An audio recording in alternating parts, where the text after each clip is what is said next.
Кагосьці прыцягвае мітусня мегаполісаў і бляск гарадскіх агнёў, але ёсць тыя, хто чэрпае сілу ў іншым, у зямлі, якая стала роднай. Людміла Кабаева, адна з іх, кіраўніку заслужанага ансамбля «Мілавіца», не адзін раз прапаноўвалі змяніць Уваравічы Будакашалёўскага раёна на вялікі горад. Але Людміла ведае цану сапраўднай гармоніі і прыхільнасці, а таму на сталічным форуме яна гатовая стаць голасам тых, хто верыць у сілу вёсак Беларусі.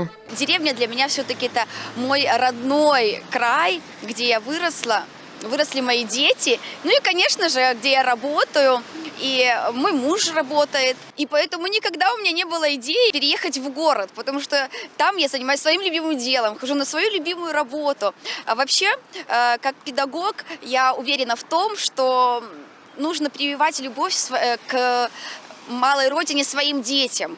И только тогда будет развиваться и процветать наша малая родина. А вось пра магчымасць жыць, развівацца і станавіцца знакамітасцю не па чутках ведае Людміла Баруценка. У вёсцы Борха, у радзіме жанчыны, у свой час нарадзіўся і жыў славуты беларускі пісьменнік Андрэй Макаёнак. Гэта прыклад для мясцовых жыхароў, што нават з невялікага населенага пункта можна выйсці тым, аб кім будуць гаварыць. Галоўнае – любіць свой родны край і даваць яму імпульс для развіцця. У нас буквально 70% педагогов – это уроженцы Журавичской земли. И наши дети не понаслышке знают, что из простой деревушки, из небольшой, можно тоже выйти в люди, стать известным человеком и принести большой вклад для развития или в развитие нашей культуры. Гомельскую область на масштабным форуме представить 23 жыхаркі рэгіёна. У кожнай за плячыма дасягненні і павага не толькі на мясцовым узроўні. У склад дэлегацыі ўвайшлі прадстаўніцы розных сфер дзейнасці, ад спартсменак і настаўніц да павароў і прадстаўніц сельскай гаспадаркі.